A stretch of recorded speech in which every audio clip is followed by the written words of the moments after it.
Bittagina qarsak bo'lsin azizlar. Hamma o'qishga kirsin, Xudo xolasa mana shu niyatlarga yaratgan Alloh ijobat bo'lsin. Xudo xolasa yuzlaringiz yorug' bo'lsin.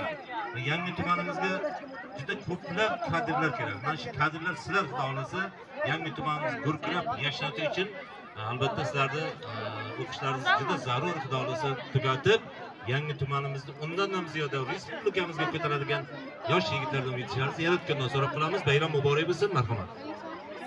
Assalomu alaykum ustozlar va ota-onalar. Mana bugun maktabning 1-sinf o'quvchilari 11 yillik bitiruv oqshomi qilayotgan ekan. Men shu fursatdan foydalanib do'stlarimga, sinfdoshlarimga kelgusi yillarda o'qishlariga, ishlariga omad tilayman va bizni 11 yil o'qitgan, ta'lim bergan ustozlarimga alohida rahmat aytib qolaman. Hammaga omad. Yashanglar, sog'-omon bo'linglar. Bayram muborak bo'lsin ukajon. Sizni ham bayram bilan chin qalbdan tabriklaymiz. Eng samimiyatdan kutamiz. Assalomu alaykum davronimiz ahli. Bugun 11 sinflarning bitiruv oqshomi bo'lyapti ekan. Shu fursatdan foydalanib do'stlarimga, sinfdoshlarimga omad tilab qolaman. 11 yil o'qitgan o'qituvchilarimga omad tilab qolaman. Rahmat aytib qolaman. Rahmat. Yashanglar, sizga ham bayram muborak bo'lsin. Xudo xolasa siz